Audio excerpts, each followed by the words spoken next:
बोलो सदगुरु भगवान की, रामदेव जी महाराज की, परमना की, द्वारका गुरुदत्त गिरनारी महाराज की। ओम नमः पार्वती पते।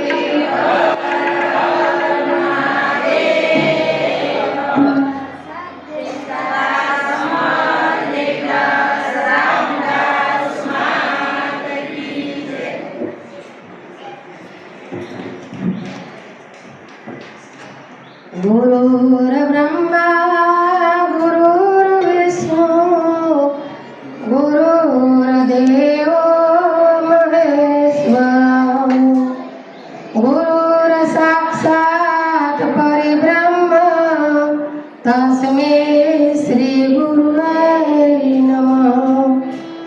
ध्यानमूलं गुरुमूर्ते पूजामूलं गुरुपदम् मंत्रमूलं गुरुवाक्य मोक्षमूलं गुरुकृपा। આજે વ્યાસ ભગવાનની આમ તો વ્યાસ ભગવાને જ આ તહેવાર ગુરુ પૂર્ણિમાનો રચેલો, એટલે વ્યાસ ગુરુ પૂર્ણિમા જેને કહેવાય એની દરેકને પ્રથમ પહેલાં ખૂબ ખૂબ શુભેચ્છાઓ અને શુભકામના। વ્યાસ ભગવાનને વંદન કરી અને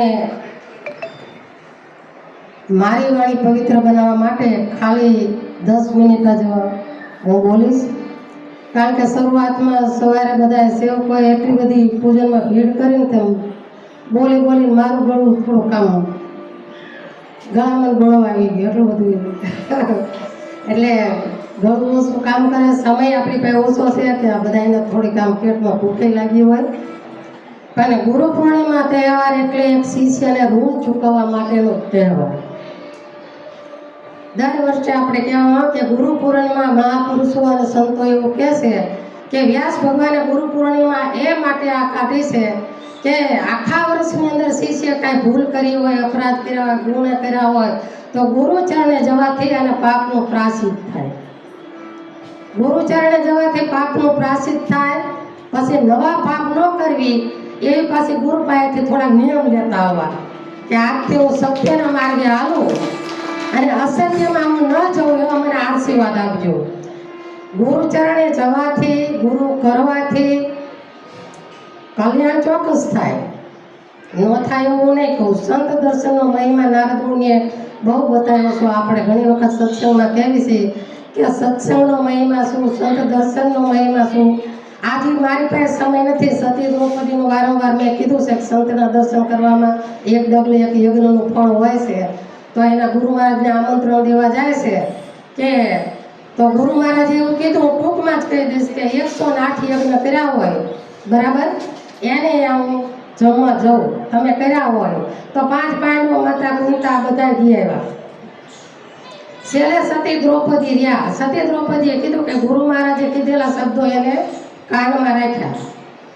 આ સતી દ્રૌપદીએ રાખ્યો ને એવું બધું આપણે ગુરુ મહારાજ કહે એ થોડુંક આપણે કાનમાં લઈ અને હૃદયમાં ઉતારવાનું, અંતરમાં ઉતર્યા પછી આચરણમાં આવવું જોઈએ, નકર પછી આ કાને સાંભળીને આ કાને બાવું એવું ન થવું જોઈએ।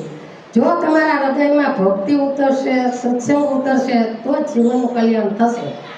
બાકી ગુરુ કરી અને કંઠી બાંધી દઈએ તો એથી આપણું કાંઈ કલ્યાણ નથી। ગુરુ કરવા જીવનમાં જરૂરી છે, એવું નથી કહેતી ગુરુ ન કરો એમ, પણ ગુરુ પૂનમે ગુરુ કર્યા એટલે ગુરુ પૂનમે આવું તો આવતી ગુરુ પૂનમે આવવું પછી વચમાં બધે ઠંડ ગોપાલ એમ। તો તમે રોજ સવારથી સાંજ સુધી મહેનત કરો તો તમને ગમે તે કામ કરો, નોકરી કરો, ગમે તે, તો તમને પૈસા મળે ને એ પૈસામાંથી પરિવાર, કુટુંબનું બધું ભરણ પોષણ બધું થાય। તો ભક્તિના માર્ગમાં એવું કીધું છે ગુરુ આશ્રમમાં જાઓ, ભક્તિ કરો, સત્સંગ કરો, કીર્તન કરો, ભજન કરો અને જે થાય અહીંયા સેવા કરો તો તમે તરો। આપણે પરમની અંદર દેવીદાસ બાપુ અને અમરમાં એ હંસક્ષેત્રનો મહિમા બહુ મોટો બતાવ્યો છે। એ તો 12 ગામ સુધી જોડી લઈને ફરતા, ટુકડો માગતા અને અભ્યાગતોને ટુકડો ખવડાવતા।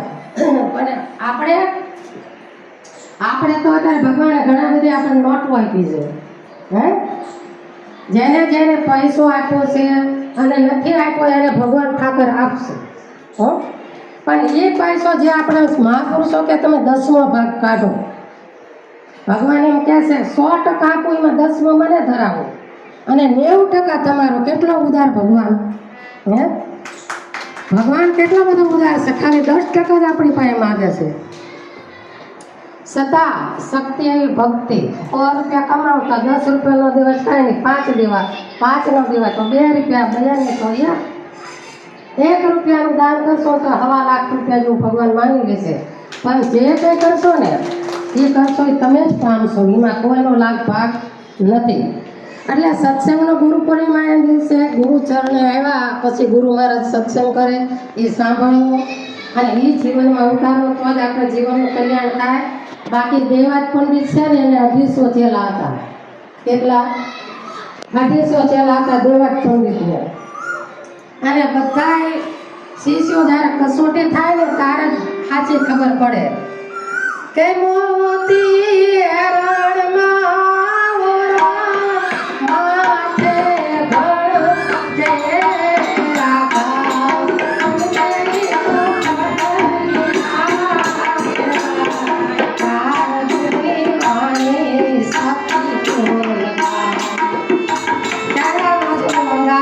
કસોટી થાય. ભગવાન છે ને દરેક ભક્તોની, તમે જુઓ મીરાબાઈ કયો, નરસિંહ મહેતા કયો, પ્રહલાદ કયો, અનેક ભક્તોની કસોટી થઈ છે. હરિચંદ્ર કયો, શેર સગાથા કયો, સંગાવતી, આ બધાએ છે ને. અને નર નારીના એક મતા તો વૈકુંઠમાં હોય શકતા ઓછા. નર નારીનો જ્યારે એક મત થઈને જ્યારે યજ્ઞમાં બેસે, ભક્તિ કરે, સદગુરુની સેવા કરે, સંતોની સેવા કરે, જગ્યામાં જઈને સેવા કરે, પણ બેનો એક મત હોય ને તો એ વૈકુંઠમાં સત્તા ચલાવી શકે. આવા પણ ઘણા મેં જોડતા જોયા. અમારા અનિલભાઈની ઘણી બધી સેવા છે દરેક આશ્રમની અંદર, સેવાની અંદર. પણ આજે એની એક મોટી સેવા 2 જણાની શું કામ આવી છે એ તમને કહું. અત્યારે ફોટો જોયો તમે? ભગવાનનો ફોટો બધા નજર કરીને એના વાઘા આ બંને જણાએ અષાઢી બીજે પહેરાયેલા છે. એટલે એને તાળીથી બતાવો કે ભગવાને એના વાઘા પસંદ કર્યા ને એના વાઘાના ફોટા. પહેલા આપણે લીલા વાઘાના ફોટા બનાવ્યા હતા હરેશે, એ હરેશે બનાવીને અષાઢી બીજે લાવ્યો. ત્યાર પછી પાછા આ ફોટો પસંદ કર્યો અષાઢી બીજ ગયા પછી આ ફોટા ભગવાનને 260 ફોટા હરેશે બનાવરાવ્યા. આ રામદેવ હોટલનું મોટું દાન છે હરગોંદ પાછળ, જે હરગોંદે 40 વર્ષ આશ્રમની સેવા કરી રાતનો બીજાને ભોગ આપ્યો છે આશ્રમની અંદર. એની વાય રતન જ પાકે, એમાં બીજું કાંઈ આવે નહીં. એટલે દરેક સેવકોને પોતાના બાળકોને આવા સંસ્કાર આપો. દરેક સેવકો સેવા કરે છે, અધિક કરે છે, કેવો સહદેવ વાત કરી એમ અમરસી ગાવાનું કામ કરતા ગાવાની સેવા હતી. અને જે બધા અમારા કરમસી કેટલાય વર્ષોથી જ્યારથી આ પાયા કોઈ ત્યારથી હાલ્યા આવે છે. પણ એક જ વસ્તુ નીકળી રાખી કે રંગ ચડ્યો પછી ઉતરવો ન જોઈએ. આમાં ઘણા તરી વર્ષથી સેવકો બધાના નામ લો તો પાર ન આવે, બરાબર છે?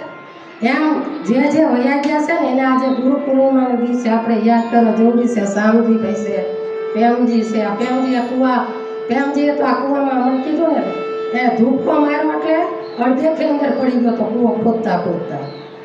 આ પ્રેમજીની એવી સેવા હતી કે અંદર આ કૂવો ગાળતા પોતે અધવયસ માછડી કહેવાય ને એ માછડીના આંખેથી છૂટી ગઈ અને અંદર ગયો અને પથરા એને કેળે વાગ્યા હતા.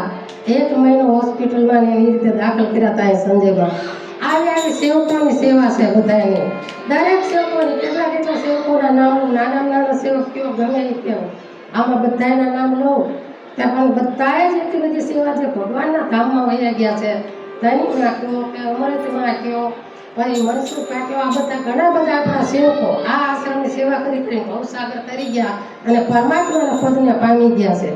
એમ દેવાજ પંડિતની કસોટી થઈ છે. 250 ચેલા છે પણ દેવલદે અને ઘરવાળી છે ને હંમેશા પતિ કરતાં મજબૂત હોય છે.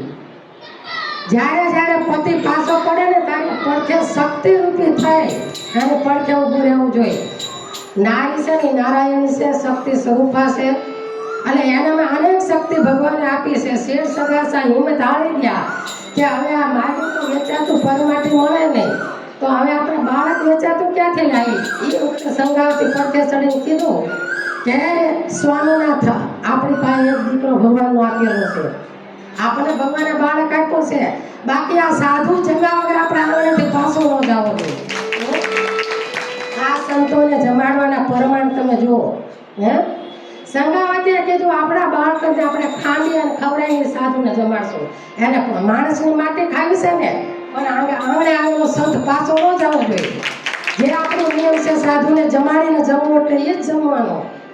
એ વખતે કેલૈયો નિશાળે ગયો. કેલૈયાને ત્યાં ભગવાન આગળ જઈને કહે છે, કેલૈયા તારા મા બાપ તને મારવા બેઠા છે અને તું હવે આથી ભાગી ગયા. પણ મેં કેમ વાત કરી કે જેના હીરો હોય ને રતન હોય એના પેટે રતન જ જન્મે. જેના બાપે કાંઈક સત્કમાણી કરી હોય, હરિગુરુ સંતની સેવા કરી હોય, એના બાપમાં એવા સંસ્કાર જ હોય. અને એ વખતે એને કીધું ચલૈયાએ કે ભાગું તો મારી ભૂમિકા લાજે, ભૂમિનો જીને ભાગ દે. હે બાબાજી, હું ભાગું ને તો આ ધરતી પણ લાજી મરે. હું કોનો દીકરો છું? શેઠ સગાસાનો દીકરો. એને સંગાવતી મારી માણસ છે. અને એ વખતે ચલૈયો પાછો આવે છે. પાછો આવ્યા એના માતા પિતાને કહે છે કે શું વિચારમાં પડી ગયા છો? આ શીશને તમે કાપી નાખો. ખાંડ જો એક સાધુને આ શરીર કામ આવતું હોય ને તો આથી વિશે મનુષ્યનો સફળ થઈ રીતે. આ ચલૈયો 5 વર્ષનો બાળક નિશાળે ગયો એમ કહે છે કે મારો મનુષ્ય જન્મ સફળ થશે. માતા પિતાએ ખાંડણીએ એકલો એક દીકરો ખાંડી અને ખવડાવ્યો છે. તમે કસોટી જોજો કેટલી કેટલી થાય છે. અને એ વખતે પછી છેલ્લે ભગવાને એવી કસોટી કરી કે વાંઝ્યા માણસો ખાતો નથી. પછી સંગાવતી થઈ ગયા. મેં તમારી ભદ્ર રૂપેથી મા જગદંબાના રૂપે પછી આવી ગયા કે હે બાબાજી, મારા પેટમાં છે ને 5 માસનો ગર્ભ છે. હું વાંઝણી નથી. એને કહેતા હો તો આ શરીર લાવો અને મારું પેટ છે ને મારો બાળક બતાવું. તેથી વૈકુંઠનો નાથ ધરુજી ગયો, હળબળી ગયો, આખું બ્રહ્માંડ હળબળી ગયું, વૈકુંઠ હળબળી ગયું, ઇન્દ્રાસન હળબળી ગયું કે આ બધું શું થવા લાગ્યું. અને એ વખતે ભગવાને એમ કીધું બસ સંગાવતી, હવે એ શરીર છે ને લક્ષ્મીના પેટમાં જશે, તારા પેટમાં નહીં. કે મારી પત્ની લક્ષ્મી છે એના પેટમાં જાય. અહીં ભગવાને હાથ પકડ્યો અને વૈકુંઠના નાથે એને દર્શન આપ્યા. એટલે હરિને છે ને ભક્તિ કરી બહુ એમ કીધું ને, આ ભક્તિ છે ને એ લોઢાના શેણાય છે અને સૂંઘે એને સ્વાદ. રાજા ગોપીચંદ ભરતરીએ એવું કીધું કે ભક્તિ કરે ને એને સૂંઘે એને સ્વાદ ગણેલો હોય. અને એ દેવાજ પંડિતને એવું કીધું હતું જ્યારે લગ્ન થયા ત્યારે.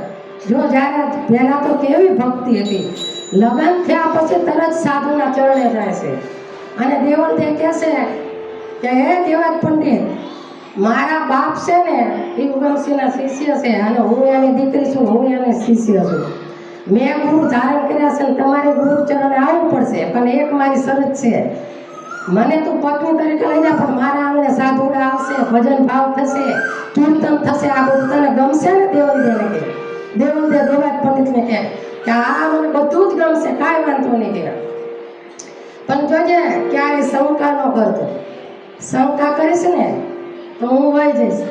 દેવલદેવ એના પતિને એવું કહેશે કે જો મારી ઉપર શંકા કરી તો હું વહી જઈશ, એટલું નક્કી રાખજે તું. અને એ વખતે અમુક સમય વીતે છે ને દેવાજ પંડિતને શંકા પડી. કેવી શંકા પડી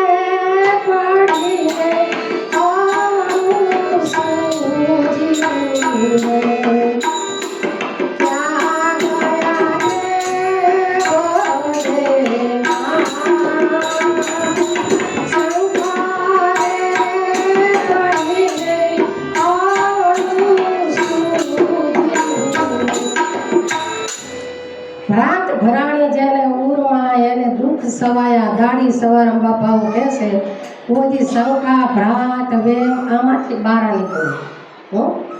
કામ ક્રોધ મધ લોભ ઈર્ષા બધા આપણી અંદર એટલા બધા આટો મારી ગયા છે. તો એમાંથી બહાર નીકળવા માટે સદગુરુ ચરણ, ભક્તિ, સેવા અને સમરણ, આટલી જ વસ્તુ તમને એમાંથી બચાવશે. લક્ષ્ય 84ના ફેરામાંથી બચવું હોય તો આ કરવું પડશે. એ વખતે દેવલદેવ વયા જાય છે મણિકર્ણીના ઘાટ ઉપર કે દેવાજ પંડિત જવા દે, તારે મારે પૂરું થયું કે. દેવાજ પંડિત બહુ મૂંઝાય છે કે પારેકારી મારા મનને મેં ભટકાવી દીધું અને શંકા કરે હવે દેવલદે મને કઈ રીતે મળે, દેવલદે નહીં મળે તો મારો ઉદ્ધાર નહીં થાય. એ વખતે દેવાજ પંડિતને 250 ચેલા હતા, એ બધાને કીધું કે દેવલદેને મળવા જવું છે. અને જ્યારે મણિકર્ણીના ઘાટ સામે નદીના ગંગાજીના સામે ઘાટે ઊભા હોય છે અને દેવલદે ઊભી હોય છે, દેવાજ પંડિત કે હું મળવા આવું છું મારા 250 ચેલા સાથે લઈને, એટલે હવે મને માફ કરી દો. એ વખતે દેવલદે એવું કહે છે કે અહીંથી છે ને બાજુમાં કોલસા એટલે અગ્નિની ખાણ, અહીંથી 1 કિલોમીટર અગ્નિની ખાણ જતાય એને એમાં તારા ચેલા કે તું જે મને હાલીને મળવા આવે એને હું મળીશ. આ અગ્નિ પરીક્ષા સીતા માતાની થઈ ને અગ્નિ પરીક્ષા, એમ આ અગ્નિ પરીક્ષા કરી દેવલદે. અને એ વખતે 250 ચેલા હતા.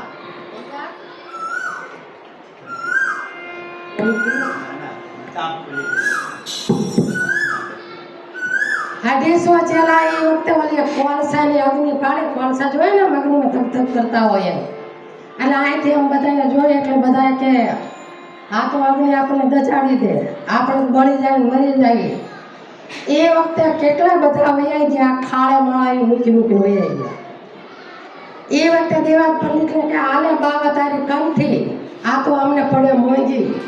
એટલે બોલે ક્યારે કે 1,000 રૂપિયાની કંઠી ડૂબમાં બાંધીને અડધે જાતા માંગી પડી કે હાલે બાવા તારી કંઠી કે આ મને પોસાશે નહીં. પણ 250 માંથી 4 નીકળ્યા, સારો, સૂરો, ઢાંગો ને બળગી. આ 4 શિષ્યો એવા નીકળ્યા. એને દેવાજ પંડિતને કીધું ગુરુ મહારાજ અમે વારા પરથી એક પછી એક પૂછું અને અમારી ઉપર પગ દઈ અને તમે આ દેવલદેને મળવા જઈ શકો છો. 4 શિષ્યો એક પછી એક કોલસામાં આગળમાં છૂટા જાય છે અને દેવાજ પંડિત શિષ્યો પર પગ મૂકતા મૂકતા સામે દેવલદે પાસે જઈ ઊભા રહે છે. દેવલદે એટલું કહ્યું દેવાજ પંડિત યાને ઊભો રહેજે કે કેમ કે અગ્નિમાં આ 4 હોતા છે કે તું શિષ્યના શરીર ઉપર પગ દઈને આવ્યા છો તમે, અને આ મળવા લાયક તો આ 4 શિષ્ય છે કે અને એ કસોટીમાંથી પાસ થયા છે. પણ હવે જો સાંભળવા જેવો શબ્દ છે એ શિષ્યનો જવાબ શું છે સાંભળજો. એ 4 શિષ્ય એમ કહે છે સારો સૂરો ને ઢાંગો વાળું એ કે હે દેવી દેવલમાં અમારા ગુરુ છે દેવાજ પંડિત, બરાબર? તમારે મળવું હોય ને તો અમારા ગુરુને મળો, બાકી અમારે તમને મળવું નથી. શું કીધું? અમારે તમને મળવું નથી. આ ગુરુનો મહિમા, ગુરુનો મહિમા તમને સમજાયો કે આ શિષ્યનો મહિમા કેવો હોય છે કે ગુરુથી વિશેષ હોય નહીં. કેમ સહદેવે કીધું ગુરુ બ્રહ્મા, ગુરુ વિષ્ણુ, ગુરુ મહેશ, ગુરુ દેવંતા દેવ હે. 68 તીર્થ ગુરુજીના ચરણે છે, પણ આપણે 68 તીર્થ ગુરુજીના ચરણે હોય છે, બધા ગાવી છીએ, પણ આપણે આચરણમાં કેટલું, આપણા જીવનમાં કેટલું લ્યો છો, કેટલું ઉતારો છો. એટલે જીવનની અંદર તમારામાં ભક્તિ ઉતરશે, તમારા બાળકોને સારા સંસ્કાર આપો. આપણી પાસે બહુ ઝાઝો સમય છે નહીં, બાકી ગુરુ વચનનો મહિમા છે ને મેં વખારણમાં આ લોકોને સમજાયો તો એક નાનો માણસ સ્વીકાર કરતો તો એવા માણસનો ગુરુ મહિમા, એને કેટલું ગુરુ વચનનું પાલન કર્યું હે. એને ગુરુ વચનનું એટલું બધું પાલન કરીશું ટૂંકમાં, લાંબુ તો કહેવામાં આપણી પાસે સમય નથી.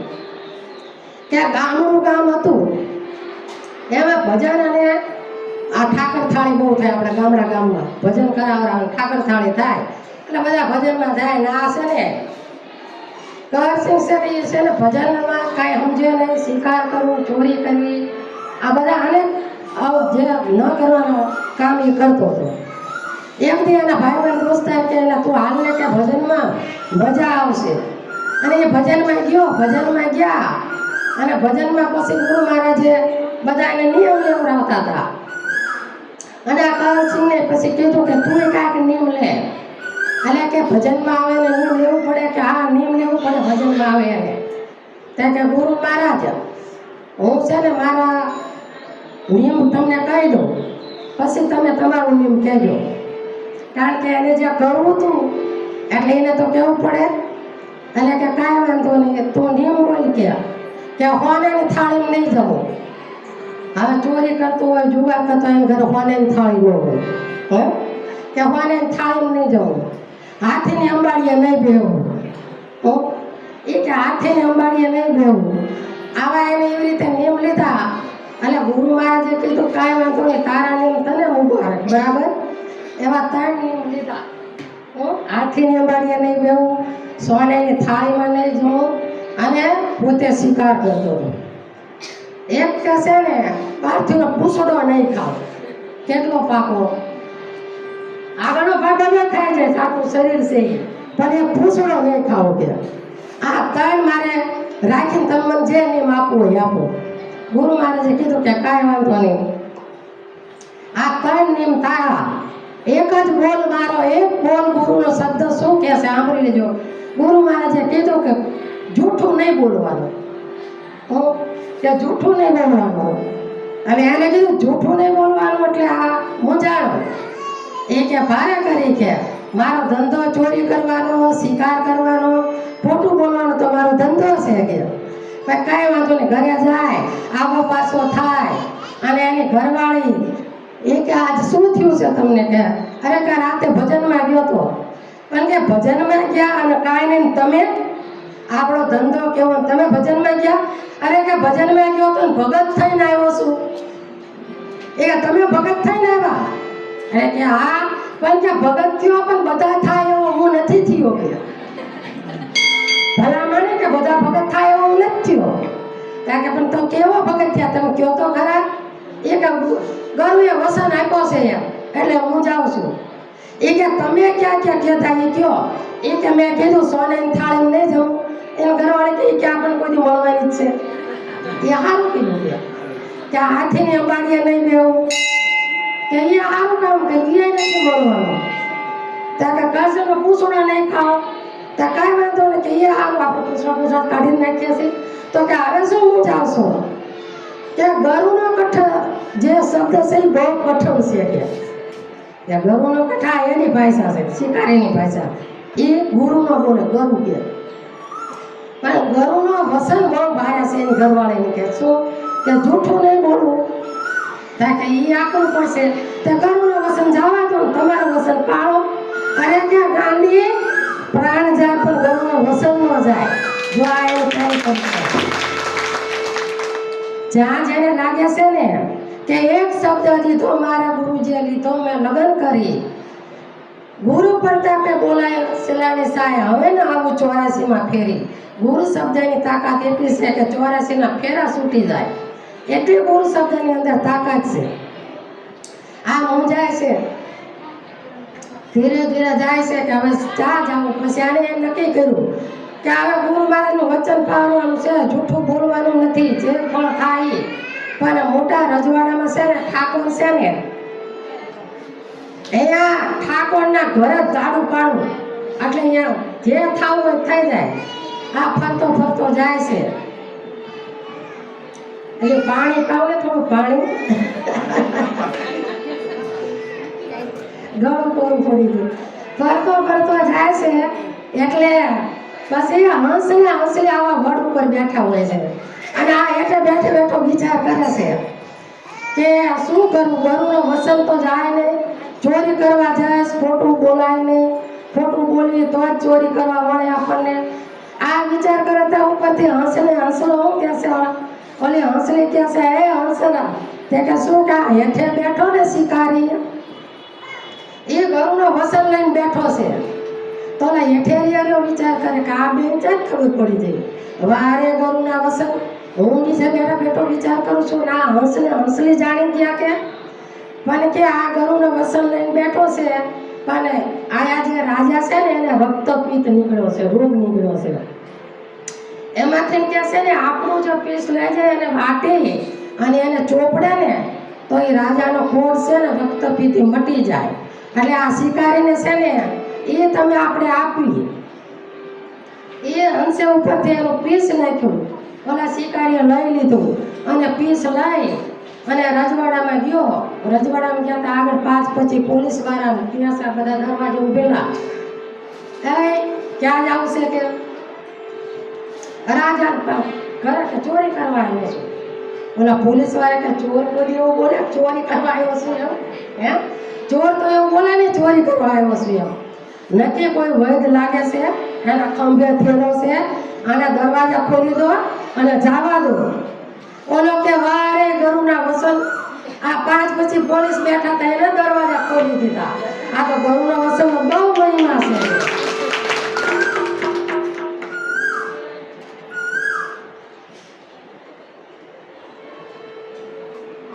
આગળ જો તા બધા સિપાહીઓ કે તમે કોણ કે સોર એલા કે સોર આગળ તો કેટલા બધા પોલીસ વાળા છે આટલા બધા તું અંદર રહી ગયો હું સોર છું મારું નામ કરસિંહ છે ઓલા સિપાહીઓ વિચારો પડ્યા કે આપણને રાજા ઠપકો દેશે કંઈક નહીં ભય દેશે ને તેડાવે છે જવા દો આને ઓલા કે વારે ગુરુના વસન આ સિપાહી રાજા પાસે ગયા તા રાજા કે આવો વૈદરા ઓલો કે હું વૈદ કાંઈ શું નહીં કરસિંહ શું ચોર શું ચોરી કરવા આવ્યો છે રાજા કે તું જે કાંઈ હોય તે પણ તારી પાસે કાંઈ દવા ખરી દવા છે કે એક હંસને હંસલી આપી છે એ પીસું વાટી અને તમારા શરીરે લગાડું પણ પછી ન મટે ને તો મને કાંઈ કહેતા નહીં હું તો ચોર છું હું કંઈ હવે જાણતો નથી એટલે તમે પછી એમ કહો છો કે આ ન મટ્યું દાન ચડાવો ફાંસી એટલે પહેલા ચોક પાડી દો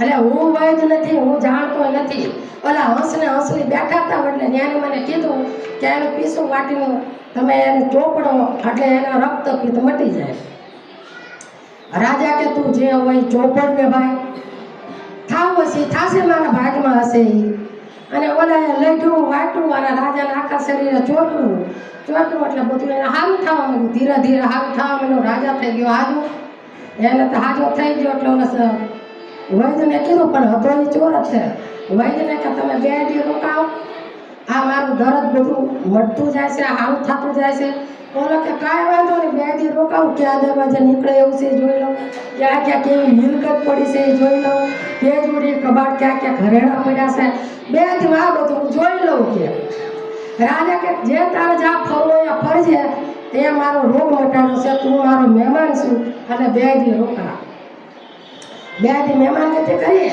આને બધે ફરી લીધું રખડી લીધું અને પછી રાજાએ તો એનો મટી ગયો એટલે ગામમાં ઢંઢેરો ટીપાયો જે રાજાને 12 વર્ષથી રોગ હતો 12 વર્ષથી રાજા નગર યાત્રામાં નહીં નીકળેલા અને એને એમ થયું કે મને સારું થઈ ગયું છે રાજની પ્રજા બહુ રાજી થશે ખુશી થશે એટલે આપણે નગર યાત્રા કરવી અને હાથી ને એવું બધું બોલાવ્યું અને ઓલા વૈદ્યને કહે તે મારે જીવતદાન આપી દીધું છે મને જિંદગી આપી દીધી છે એટલે આપણે બધાને છે ને ગામમાં ફરવાનું છે અને ગામની પ્રજાને રાજી કરવાનો છે ઓલા કે ચલો મારી ક્યાં ના છે રાજવાડામાંથી બહાર નીકળ્યા હતા હાથીની અંબાડી હતી રાજાએ કીધું વૈદ્યને કે કરસિંહ આની ઉપર આપણે બેને બેસવાનું છે અને પછી આખા ગામમાં આપણે ફરવાનું અભિવાદન બધાને કરવાનું છે કરસિંહ કે વારે ગરુડા વસન રાજા કે કેમ સમજાવશો ક્યાં શું બોલ્યા તમે તે કે અરે રાજાજી હાથીને અંબાડીએ ન બેસાય કે કેમ અરે ગરુનો વસન જાય અરે કે ગરુનો તમારે ગરુ હોય અરે કે હું માણસ છું કે મારે ગરુ તો હોય ને એટલે હાથીની અંબાડીએ હું બેસીશ નહીં પણ રાજાને તે ઓલિયાને જિંદગી આપેલી હતી રાજા કે તું હું હાલીને જાય હાલીને આખા ગામમાં ફર્યા હામૈયા કર્યા આખું ગામ રાજી થયું ઢોલ નગારા નોબેતું ગાતે વાતે આખા ગામમાં ફરી અને પાછા રજવાડામાં આવ્યા એટલે રાજાએ પછી બધા રાણીઓને કીધું હવે છે કરસિંહને મારી માટે જમવાનું બધું કમ્પ્લીટ કરો કે અને કરસિંહને તો બધી પાટલા નાખ્યા સોનાના પાટલા ગાજોટા બધું નાખ્યું કરસિંહ ચારે બાજુ નજર કરે કે રાજાજી આ બધું શું એ કે હમણાં થાળી આવે ભોજન આવશે ઘડીક તમે શાંતિ રાખો બેસવા માટે ગાદી આપી હતી પછી તો સોનાની થાળી સોનાના લોટા સોનાના વાટકા અલો વૈદ કે રાજાજી આ બધું શું એ કે સોનાની થાળી સોનાના વાટકા સોનાના લોટા અરે ગરુજીનો વસન જાય આ ન ચાલે રાજાજી કે ગરુજીનો વચન થયા રાજાજી કે બહુ કરી તમે વૈદરાજ કે પણ કે તો તમે શેમાં જમશો કે આ બધું લેવડાવી લ્યો અને હું તો કે તમે શેમાં જમો એ કે પિત્તળિયું લાવો પિત્તળિયું અને એને આટલું પિત્તળિયું મગાવ્યું પિત્તળિયામાં જમ્યા અને આ બધું થયું પછી ભગવાનને એમ થયું કે મારો આ બધી પરીક્ષા પાસ થતો જાય છે સોનાની થાળીમાં ન જમો હાથીની અંબાડીનો જમો પછી એને જેમાં પછી ગોટો ચડ્યો આ ભગવાનની પરીક્ષા હતી આપણે કેમ ને અવળો ગેસ થયો એને ચડ્યો ગોટો વૈદ આકળ વિકળ થવા માંડ્યા જેમાં પછી ખવાઈ ગયું વધારે એટલે રાજાજી કે વૈદને શું થયું અરે ઓલો વૈદ કે અરે રાજાજી ગોટો ચડ્યો છે અરે કે સૂઈ જાઓ ઘડીક વૈદને બોલાવી અને એ વખતે ખુદ ભગવાન વૈદ બની અને રજવાડામાં આવે છે અને આવીને ભગવાને અવાજ કર્યો કોઈ બીમાર હોય તો દવા લ્યો કોઈ બીમાર હોય તો દવા લ્યો તાવલા રાજાના સિપાહીઓ હતા દોડીને આવ્યા રાજાને કે વૈદ આવ્યો છે અરે કે બોલાવો એને અને આ કળશીનો ગોટો મટાડી દે કે ભગવાન આવ્યા છે અને આવી અને ભગવાન કે આને શું થયું છે તો કરસિંહ કે એ વૈદરાજ ગોટો ચડ્યો છે ગોટો ઉતરે એવું કંઈક કરો પછી ભગવાને નાડી જોઈ ભગવાન ઓલા રાજાને કે કોઈ એમ કે શિકાર કરવા જાય એવું ખરું કે ગગન રાજાને શિકાર કરે તે રાજા બાજાને વાંદરા એને તો શિકાર કરવાનું હોય જ તે અને કે આને છે ને ખલકનો કાપી અને કમ્પ્લીટ કરી અને લાવી દો કે પૂછવું એટલે ગામમાં શિકારીનો મોટલો ખલક લાવીને કે એને પૂછડો કાપી અને ભગવાન કે એને વાટો અને ઓલા વૈદની નજર થઈ જે કરસિંહ છે એને એ કે राजा जी वैद्य क्या करता है कि ये वैद्य अपनी दवा करता है अरे क्या दवा करता है पर ये क्या खलक का पूछड़ा है अरे क्या खलक का पूछड़ा अरे गुरु जी का वसन जाए काल मरता हो तो आज मरी जाओ राजा जी मेरा प्राण भले चले जाए पर ये खलक का पूछड़ा मैं नहीं खाऊंगा गोटो रहे तो गोटो भले रहे काल मरता आज मारा प्राण भले वया जाए અને ખુદ ભગવાન પ્રસન્ન થયા અને એ વૈદ્યને કીધું કે હું ભગવાન તો કરસિંહ હતો એ કે તમે ભગવાન છો તો હું ભગવાન છું કે વારે ગુરુના વચન ગુરુજીએ કીધું કે આ વચન તું પાળે તો તને ભગવાન મળશે અને ભગવાન મળ્યા એટલે ભગવાનને કે હારું તમને પ્રણામ મારા ગુરુનું વચનની તમે લાજ રાખી કે મારા ગુરુએ કીધું તું કે આટલું વચન પાડે ભગવાન મળશે હવે રાજાજી આયા પ્રસન્ન થઈને ઓલાને કહે છે વૈદ્યને કે તમે કેવા છો કે હું શું ઠાકોર તો કે અમે છીએ ઠાકોર હવે મારી કુંવરી છે કુંવારી એને તમને વળાવું અડધું રાજ અડધું પાઠ આ બધું હું તમને આપું ભલો વૈદ્ય કે એક વચન ગુરુનું પાવેથી આટલું બધું અડધું રાજ અડધું પાઠ એની કુંવરી મને વળાવે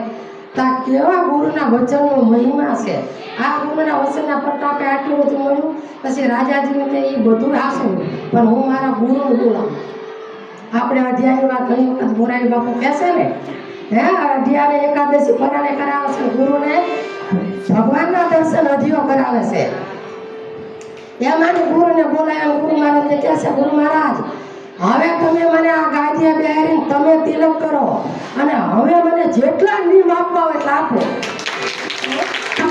ચોરી નહીં કરવું જુગાર નહીં કરવું દારૂ નહીં પીવું પરમાટી નહીં કરવું શિકાર નહીં કરવું આ બધા જ નિયમો હવે તમે મને આપો આટલો એક વચનમાં જો આટલું બધું મળતું હોય તો આ બધા વચન પાળું તો મારા 184ના ફેરા પડી જાય આજે ગુરુ પૂર્ણિમા હોવાથી ગુરુના વચનનો મહિમા સમજાયો એમ દરેકને ગુરુ પ્રત્યેની જેટલી શ્રદ્ધા જેટલો ભાવ હશે એટલું જ તમારું જીવન સફળ થશે વસ્તુ આખી શ્રદ્ધા અને વિશ્વાસ ઉપર છે ભક્તિમાં શ્રદ્ધા અને વિશ્વાસ હશો તો ભવસાગર તરી જશો એટલે હવે તો બધાને જમવાનો ટાઈમ થયો છે આમ પેટમાં બધાને જરૂરી બોલે છે એટલે હવે પછી ભોજન કરશું અને અહીંયા આપણે મારી વાણીને વિરામ આપું ગુરુ પૂર્ણિમાના બધાને ખૂબ ખૂબ શુભકામના તમારા સહ પરિવારમાં ભગવાન સદાની માટે સુખી સંપત્તિ આપે તો ખરું, પણ સારા એવા સંસ્કાર અને ભક્તિ તમારા ઘરમાં અને લક્ષ્મીનો વાસ થાય. તે લક્ષ્મી પૂર્ણરૂપે તમે વાપરી શકો, દાનરૂપે વાપરી શકો અને ઘરના સહપરિવારનું આરોગ્ય ભગવાન સદાની માટે સારું રાખે. કાયમ માટે ગુરુ પૂર્ણિમાના દિવસે ગુરુચરણે જઈ અને ગુરુ મહારાજને એટલી પ્રાર્થના કરજો, હે ગુરુ મહારાજ, આ ભવસાગરમાંથી અમને તાજો લખ ચોરાશીને અમારા ફેરા ટળે એવું અમારું જીવન બને એવા આશીર્વાદ તમે અને અમે આજે ગુરુ પૂર્ણિમાના દિવસે હું પણ મારા ગુરુ મહારાજ જમના માતાના ચરણોમાં વંદન કરી અને પ્રાર્થના કરું છું, હે ગુરુ મહારાજ, આ જીવ અનેક લખ ચોરાશીના ફેરા ભટકીને આવ્યો છે, તો આ મનુષ્ય જન્મ સફળ થાય એવી અમારી ઉપર કાયમ માટે આશીર્વાદ વરસાવતા રહેજો, કૃપા દ્રષ્ટિ રાખજો.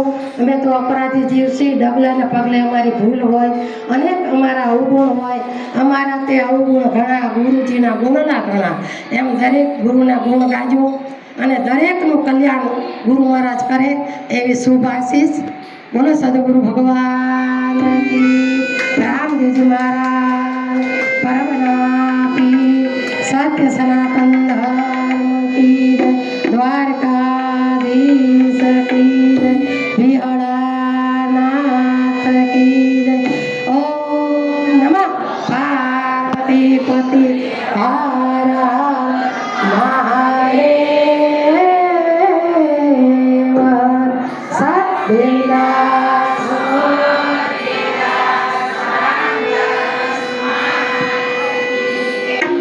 કલ્યાણ ભવતુ, કલ્યાણ ભવતુ, કલ્યાણ ભવતુ.